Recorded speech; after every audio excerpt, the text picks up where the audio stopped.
This video lecture I will talk about genetic algorithms. यहाँ पे मैं जेनेटिक एल्गोरिदम को एक्सप्लेन करने से पहले थोड़ा सा लोकल सर्च के बारे में बताता चलूँ। हमने लोकल सर्च हिल क्लाइंबिंग के बारे में पढ़ा था। We have another search that is local beam search. So local search में हम जस्ट एक जो है वो फिट वैल्यू को या एक बेटर ऑप्शन को देखते होते हैं। बट इन बीम सर्च अगर मैं एक 8 क्वीन प्रॉब्लम की बात करूं तो वी लुक फॉर सॉल्यूशंस जो कि पहले से हमें बेटर रिजल्ट दे रहे हो। If S1 is our initial state, so we can have many configuration of this board like SI 1, 2 and so on. इस तरह से we can have many configurations. So the thing is we select the better options, जो पहले से better options हो आप उसे search करते हो and then you expand these result for more better uh, selections. So इसी तरह से हमारे पास जो है वो genetic algorithm search है जो कि इंस्पायर है two biological terminologies, like one is genetics जिसमें हम जो है क्रोमोसोम्स की बात कर रहे होंगे, and the other thing is natural selection. So natural selection basically it's based upon that Darwin theory that the survival of the fittest के जो भी हमारे पास जो भी प्रोडक्शन जो भी ऑफ स्प्रिंग जो भी सोल्यूशन आएगा हम उसे एवेल्युएट कर रहे होंगे और इसमें जो फिटेस्ट आपके पास जो सॉल्यूशंस होंगे या जो ऑफ स्प्रिंग्स होंगे आप ये कहोगे कि उनका सर्वाइवल चांस ज़्यादा है, वो पॉपुलेशन में ज़्यादा आएंगे। तो जेनेटिक्स की बात हो रही है और जेनेटिक्स में अगर हम देखें तो विल टॉक अबाउट क्रोमोसोम्स। यहाँ पे हम क्रोमोसोम्स की बात करेंगे और क्रोमोसोम्स पे फिर हम इसके बाद we will talk about genetic operators, genetic operations की बात करेंगे। और जेनेटिक ऑपरेशन की जब मैं बात करूँगा तो I will talk about crossover mutation and selection thing. So ये तीन चीज़ें मेरे पास जेनेटिक ऑपरेटर्स में आएंगी जो कि मैं बात करूँगा जब हम इस एल्गोरिदम को रन करेंगे, इसके ऊपर डिफरेंट जो है वो सिनेरियोज को एवेल्युएट कर रहे होंगे। तो कुछ वोकेबलरीज हमें जो है वो याद रखने की ज़रूरत है before getting into that algorithm. So कोई भी फिजिकल कॉन्फ़िगरेशन जो है आप इसे कहोगे this is my phenotype. So कोई भी आपके पास फिजिकल कॉन्फ़िगरेशन, जैसे मैं अगर कहूँ कि ये 8 क्वीन बोर्ड और जितने भी इसमें ब्लैक ये ब्लैक हाईलाइटेड बॉक्सेस हैं, ये क्वीन की प्रेजेंस को शो कर रहे हैं। तो ये फिजिकल अपीयरेंस जो है इस बोर्ड की और इस पे जो क्वींस की प्रेजेंस आप इसे कहोगे फिनोटाइप। और क्योंकि हमें इसे एवेल्युएट करना है, इस पे जेनेटिक ऑपरेशंस जो है वो परफॉर्म करने हैं, तो हम इस फिनोटाइप को इनकोड करेंगे। We will encode this phenotype into genotype. अब जीनोटाइप क्या है? It's basically a string representation कि आप स्ट्रिंग में अपने स्टेट को रिप्रेजेंट करते हो। अब मैं अगर इस फिनोटाइप को स्ट्रिंग में रिप्रेजेंट करना चाहूँ तो I'll say this is my column 1 2 3 so on. So इस तरह से I can represent row column by column, like this is column C1, so I can say here I'm getting 3, I'm getting 4, 5, 6, then I'm getting 1, 3, 8, 7. So basically this is encoding of a phenotype into a genotype. So this is my genotype और ये जो एक genotype में मेरे पास एक state representation आई है, इस state representation को आप कहते हो कि दिस इज माय क्रोमोसोम। ये एक क्रोमोसोम है।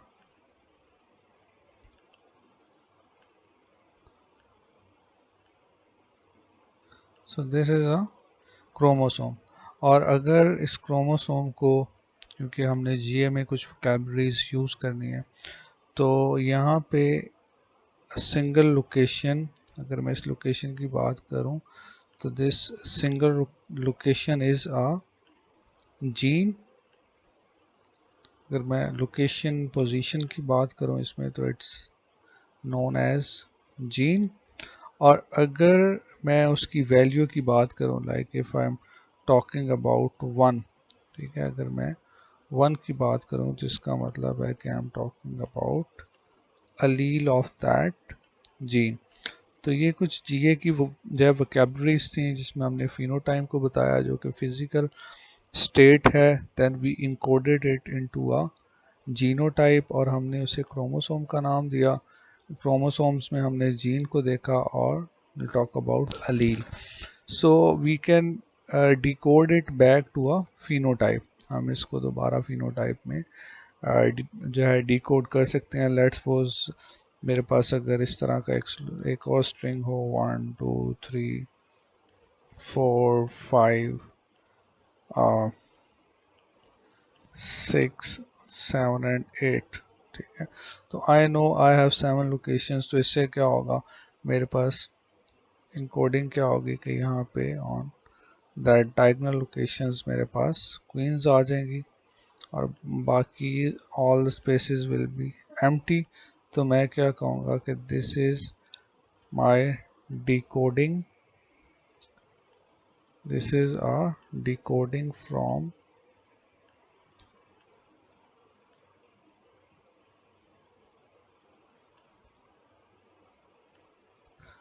from genotype to a phenotype.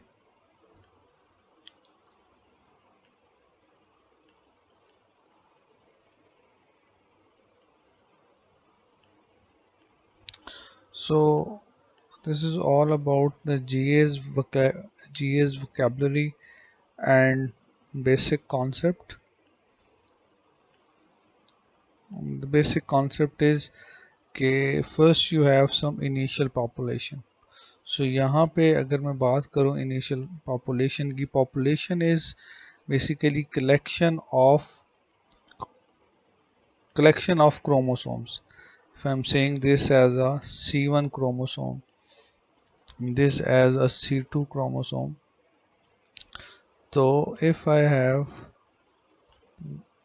like multiple chromosomes, collection of chromosomes, then I can pronounce this collection as a population. तो start में हमारे पास क्या होगा, हमारे पास population होगी जिसमें multiple chromosomes exist कर रहे होंगे और हर chromosome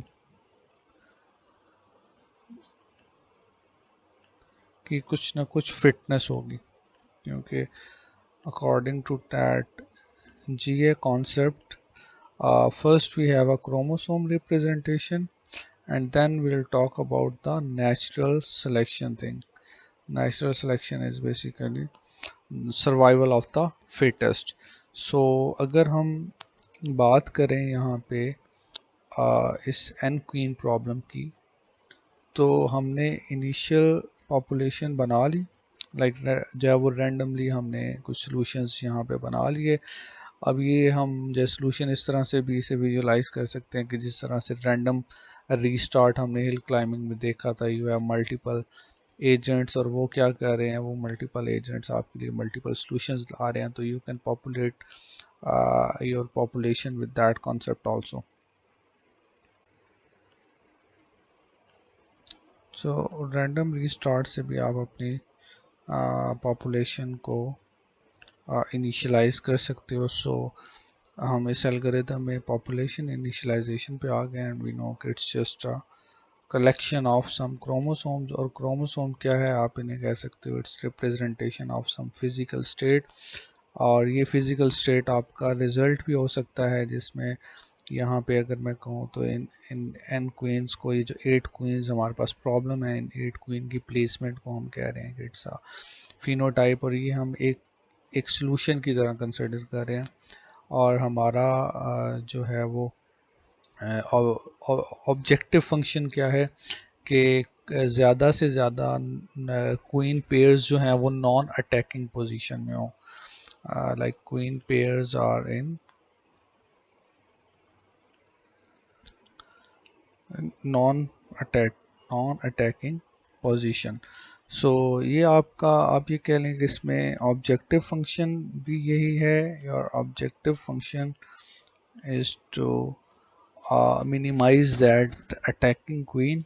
और आप ये कह लो कि फिटनेस फंक्शन भी इस केस में यही है कि जितना आपका जो है वो कम क्वींस होंगी अटैकिंग पोजीशन में, इतना आपके पास जो है वो उसका फिटनेस फंक्शन होगा। क्वीन को थोड़ा सा एक्सप्लेन कर लूँ मैं उसकी मूव्स को कि if this is queen in the middle, ठीक है जी, if this is queen in the middle, तो वो इस डायरेक्शन में अटैक कर सकती है। लाइक उसके 8 नेबरहुड्स होते हैं, वो उन डायरेक्शन में अटैक कर सकती है। लेकिन इसका ये मतलब नहीं है कि वो पूरे बोर्ड पे अटैक करेगी, जस्ट उसके adjacent 8 neighbourhood, and then just creating some lines बताने के लिए कि इस डायरेक्शन में आपके पास क्वींस जो हैं वो अटैक कर सकती है एक क्वीन।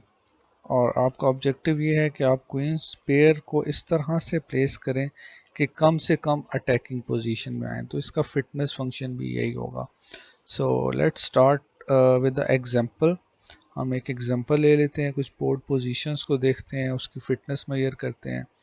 और अभी हम फिटनेस फंक्शन के बारे में बात करने जा रहे हैं। उसके बाद हम देखेंगे कि यहाँ पे लिखा हुआ था मैंने कि जैसे सिलेक्शन कि आपके पास क्रोमोसोम की सिलेक्शन किस तरह से होती है, तो वो हम इसके बाद डिस्कस करेंगे। First discuss about the fitness function of that board.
So यहाँ पे एक बोर्ड मैंने डिस्प्ले किया है, और ये एक एन क्वीन प्रॉब्लम का मैं कह लूँ कि दिस इज़ अ बोर्ड जिस पे हम क्या करेंगे, चेक करेंगे इसका फिटनेस फंक्शन।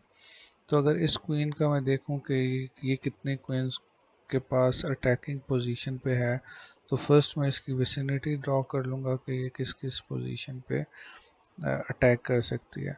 सो यहाँ पे मुझे देखने को मिल रहा है जस्ट एक क्वीन है जो है जिसे ये अटैक कर सकती है। तो for this specific queen the non attacking pairs are 1 2 3 4 5 and 6. So for this particular scenario we have 6 non-attacking queens। और अगर इसी तरह से मैं इस क्वीन की बात करूं तो इसमें जो नॉन अटैकिंग मेरे पास आ रही है, yes it's attacking, then no it's not attacking. So यहाँ पे भी मेरे पास सॉर्ट ऑफ 6 क्वींस ही आती हैं जो कि नॉन अटैकिंग पोजीशन पे हैं। इस तरह से मैं क्या करूँगा, इन हर एक क्वीन के अकॉर्डिंग अपने ये स्क्वायर ये स्कोर को कैलकुलेट करूँगा और in the end I will get 24 as a fitness score.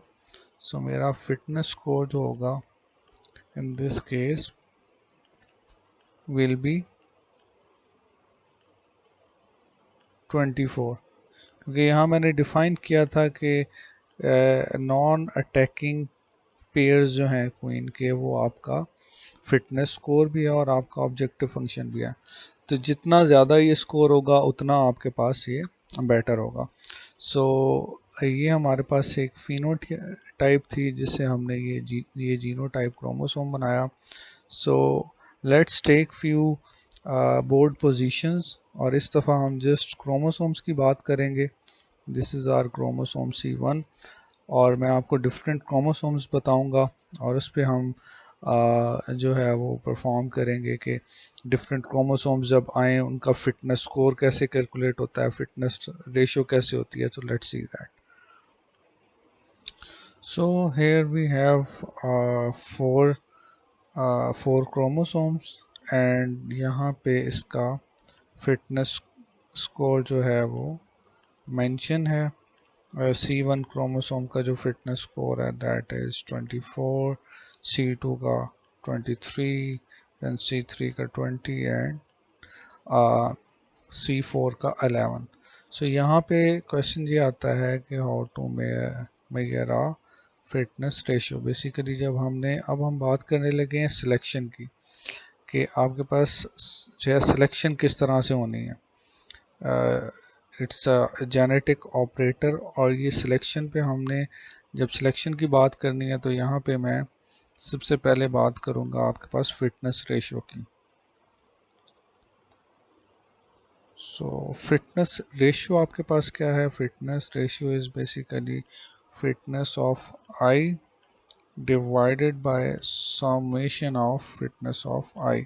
इसका मतलब है कि आपको अगर C1 की फिटनेस को कैलकुलेट करना है तो you have to divide 24 by the sum of all the fitnesses। तो ये 24 plus 23 plus 20 it's 67, then 68 and you have to divide it by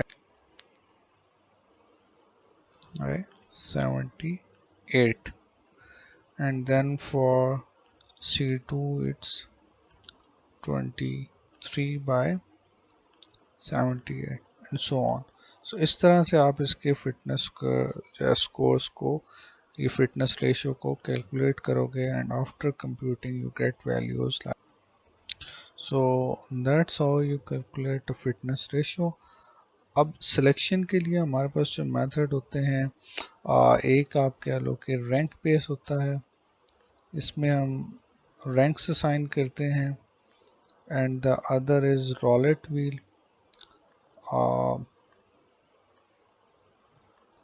Rowlatt wheel method. So first मैं इसमें डिस्कस करता हूँ कि रैंक किस तरह से असाइन करते हैं। सो रैंक आप इस तरह से असाइन करते हैं जिसकी फिटनेस रेशियो सबसे ज़्यादा हो, आप उसे हाईएस्ट रैंक असाइन कर देते हो। सो this is my rank thing. तो यहाँ पे क्या होगा, 31 को रैंक 1 मिलेगा, रैंक 2, 3 एंड 4। एंड जब आपके पास जो है सिलेक्शन का प्रोसेस होगा तो फर्स्ट 2 रैंक वाले क्रोमोसोम जो हैं they will selected for reproduction and अगर यहाँ पे मैं सेकंड मेथड की बात करूँ, रैंक बेस्ड मेथड की बात हमने कर ली है। सो अगर सेकंड मेथड की बात की जाए रॉलेट व्हील की, तो हमें क्या करना पड़ेगा, हमें सबसे पहले ये जो फिटनेस रेशियोज हैं इसे हम एक चार्ट के ऊपर डिस्प्ले करेंगे लाइक दिस, और इससे हमें पता चलेगा कि C1 जो है वो ब्लू कलर में है, लाइक दिस इज और C1, C1, this is our C2, this is our C3, and this is C4. So this is a roulette wheel selection.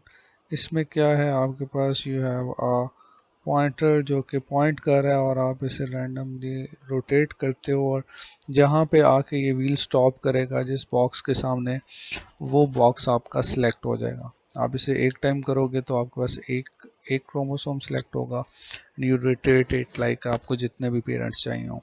तो यहाँ पे अगर आप देखें तो सबसे ज़्यादा प्रोपोर्शन जो है वो C1 के पास है according to its fitness ratio, तो इसकी सिलेक्शन के चांसेस ज़्यादा हैं। सो दैट्स वाई ये जो कॉन्सेप्ट था सर्वाइवल ऑफ फिटेस्ट वो इसी पे बेस कर रहा था कि जितना ज़्यादा क्रोमोसोम आपका फिट होगा, जितना ज़्यादा उसका स्कोर हाई होगा, उतना ज़्यादा उसकी सिलेक्शन के चांसेस ज़्यादा होंगे। So this is second method for selection, that is roulette wheel, and that was the first method जिसे आप कहते हो रैंक बेस, कि आप डिसेंडिंगली सॉर्ट कर लेते हो। सो इस तरह से हमारे पास जो सिलेक्शन का प्रोसेस है based upon your fitness ratio, वो हमारे पास इस एल्गोरिदम में पहले पॉपुलेशन जनरेट की थी, और अब हमने यहाँ से अपने पेरेंट्स को सिलेक्ट कर लिया। लाइक मैंने यहाँ से क्रोमोसोम P1 पेरेंट और P2 पेरेंट को मैंने सिलेक्ट कर लिया। अब इसके बाद मुझे क्या परफॉर्म करना है, मुझे क्रॉस ओवर परफॉर्म करना है। So now I will talk about the cross over thing. यहाँ तक will talking about the selection, हमने जो सिलेक्शन के बारे में बात की थी, फिटनेस फंक्शन को एक्सप्लेन किया था, फिटनेस रेशियो को हमने देखा था। अब इससे आगे हम जाएंगे और हम देखेंगे कि जो लेट्स सपोज हमारे पास इसमें से बेस्ट पेयर्स जो हैं वो सिलेक्ट हो जाते हैं, लाइक C1 एंड C2 आपके पास ये दोनों पेरेंट्स जो है एक बार ही सिलेक्ट हो जाते हैं, एंड इन नेक्स्ट रन आपके पास C2 एंड C3 जब जो क्रॉस ओवर के लिए सिलेक्ट होते हैं, तो उस पर क्रॉस ओवर कैसे परफॉर्म होता है। So let's talk about that crossover thing. So ये हमने बात की थी जी, हमने पेरेंट्स को सिलेक्ट कर लिया। Now we are talking about crossover thing.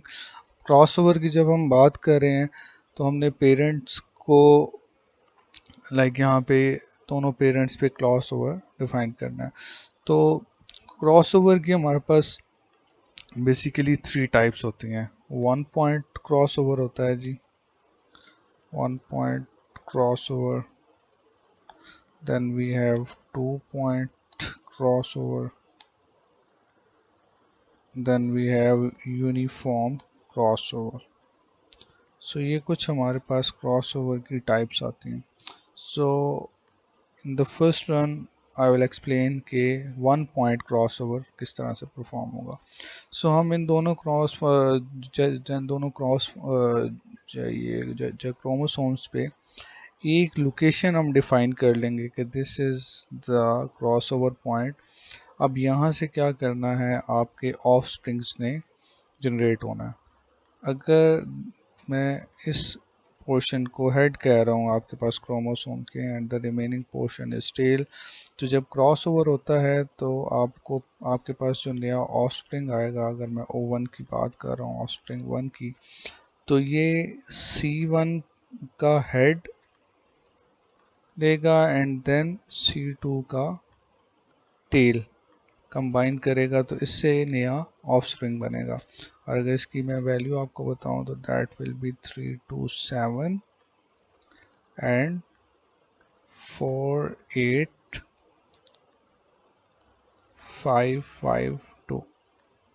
सो एक ऑफस्प्रिंग मेरे पास ये बनेगा, और जो दूसरा ऑफस्प्रिंग बनेगा O2 वो कैसे बनेगा जी, वो C2 का हेड पोर्शन इसे मिलेगा और C1 की टेल इसके साथ अपेंड होगी, तो ये एक नया चाइल्ड बनेगा and that value will be 247 from that child C2 and now from child C1 उसकी टेल जब हम इसके साथ अपेंड करेंगे तो 5 2 4 1 1. So that's how one point crossover takes place. हम एक रैंडम पॉइंट इस पे सिलेक्ट करते हैं and then we perform crossover. What if one point ना हो. अब हम बात कर रहे हैं 2 पॉइंट क्रॉसओवर की. तो if we are talking about 2 point crossover, तो मुझे क्या करना पड़ेगा, मुझे इसके ऊपर कुछ और डिफाइन करना पड़ेगा. यहाँ पे एक की जगह मुझे 2 रैंडम पॉइंट्स सिलेक्ट करने पड़ेंगे. लेट्स सपोज एक मैंने पॉइंट वो सिलेक्ट किया हुआ था, एक पॉइंट मैं ये सिलेक्ट कर लेता हूँ. So this is middle portion of chromosome and this tail of chromosome. तो इस केस में आपके पास जो ऑफ स्प्रिंग्स बनेंगे वो कुछ इस तरह से बनेंगे कि C1 का हेड पोर्शन एंड C2 का mid portion and then it has C1 का टेल पोर्शन. तो इस तरह से आपके पास ये of springs O1 and O2 बनेंगे. अब जो है इसमें C2 का हेड पोर्शन इसके पास आएगा, C1 क्रोमोसोम का मिडल पोर्शन ये गेट करेगा एंड देन C2 का टेल इसके पास आएगा. सो बेसिकली मिडल पोर्शन जो है आपका वो इसमें एक्सचेंज हो रहा है. इस किस्म के क्रॉसओवर में ये जो मिडल पोर्शन है ये आपके पास एक्सचेंज हो रहा है. और अगर इनकी वैल्यूज़ में आपको यहाँ पे लिख के बताऊँ तो those values will be O1 आपके पास ऑफस्प्रिंग में क्या वैल्यू आएगी, 2 3 2 7. then I have 4 8 5 from C2 and then 1 1 आपके पास चाइल्ड 1 में से. और अगर ऑफस्प्रिंग 2 की बात की जाए तो 2 4 7 5 2 4 एंड 5 2. तो ये मेरे पास है जी 2 पॉइंट क्रॉसओवर, उसका कॉन्सेप्ट ये है. और अब इसके बाद मैं बात करता हूँ जी हमारा लास्ट कॉन्सेप्ट जो है इस क्रॉसओवर का, uniform crossover. In uniform crossover आप क्या करते हो, आप इन दोनों क्रोमोसोम्स को पिक करते हो और इसकी हर एक पोजीशन पे you have a random choice कि लेट्स सपोज फर्स्ट चॉइस पे C2 का जीन का अलील आ गया, ठीक है. सेकंड पॉइंट पे हो सकता है आपके पास चाइल्ड 1 का आ जाए, थर्ड पोजीशन पे फिर चाइल्ड C1 का आपके पास आ जाए, ठीक है. देन आपके पास जो है वो C2 से वैल्यू आ जाए. सो इस तरह से आप क्या करते हो, आप रैंडमली हर पोजीशन पे जाते हो and you pick values randomly. So this is a uniform crossover thing. And here last but not the least यहाँ पे आपके पास जो है वो हमने जो क्रॉसओवर को डिफाइन किया, पेयर सिलेक्शन की बात हमने की, फिटनेस की बात की, रेशियोज की बात की एंड ऑल दैट. अब एक कॉन्सेप्ट इसमें रह गया म्यूटेशन का. सो म्यूटेशन इज जस्ट आप एक रैंडमली बिट को पिक करते हो और इसे एक रैंडम वैल्यू से रिप्लेस कर देते हो. सो इसमें आपने कुछ भी नहीं करना. पेरेंट को ये क्रॉसओवर के बाद जो आपके पास आता है म्यूटेशन आता है, म्यूटेशन में जस्ट कोई भी एक रैंडम लोकेशन आप पिक करते हो और उस रैंडम लोकेशन पे आप एक रैंडम वैल्यू को प्लेस कर देते हो. This is the concept of mutation. और म्यूटेट करने के बाद हमने ये सारे चेक्स अभी फुलफिल कर लिए हैं. सो आफ्टर दैट हमारे पास एक सर्वाइवल सिलेक्शन होता है. जो फिट आपके पास ऑफस्प्रिंग्स होते हैं वो फिर आप अपने पॉपुलेशन में ऐड करते हो और आपके पास ये एल्गो चलता रहता है। स्टॉपिंग क्राइटेरिया इसमें तब आता है कि जब आपको बेस्ट रिजल्ट अचीव हो जाए, लाइक आपने एक थ्रेशोल्ड या एक कट ऑफ वैल्यू रखी हो कि मुझे इतना फिटनेस लेवल चाहिए, या इतने फिटनेस लेवल के अगर मेरे पास ऑफ स्प्रिंग्स आ रहे हैं तो मुझे इस एल्गोरिदम को हॉल्ट करना है।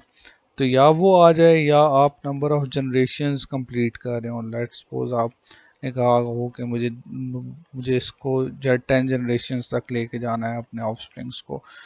तो इसका जो स्टॉपिंग क्राइटेरिया होगा वो होगा इसमें it's optimisation function,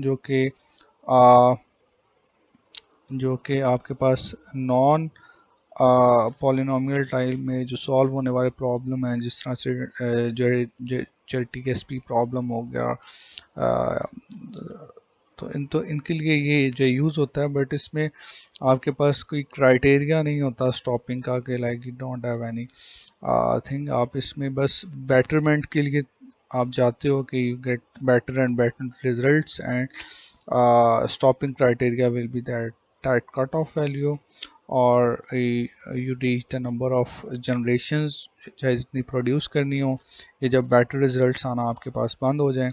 so that's all about genetic algorithm. मैं इसे समराइज करता हूँ। First we have that population initialisation, जिसके अंदर हमने कहा था कि we have set of chromosomes. Results हमारे पास अब जो फिजिकल स्टेट्स की हमारे पास जीनोटाइप में जो रिप्रेजेंटेशन है। Then we go for selection thing, और चाहे वो सिलेक्शन के लिए हमने क्या कहा, हमने फिटनेस रेशियो को देखा, और दो मेथड्स हमने यहाँ पे देखे। We look into that rank based selection and roulette wheel. इन दो सिलेक्शंस को हमने देखा, एंड व्हेन वी सिलेक्ट और पेरेंट्स और पेरेंट क्रोमोसोम्स, तो फिर हमने क्या देखा, हमने उन क्रोमोसोम्स के ऊपर क्रॉसओवर का कॉन्सेप्ट देखा। And in crossover we look into 1 point 2 point and a uniform या क्रॉसओवर, ये चीज़ें हमने देखी। एंड आफ्टर दैट हमने क्या किया, हमने म्यूटेशन को देखा कि what is mutation. It's basically changing a single bit in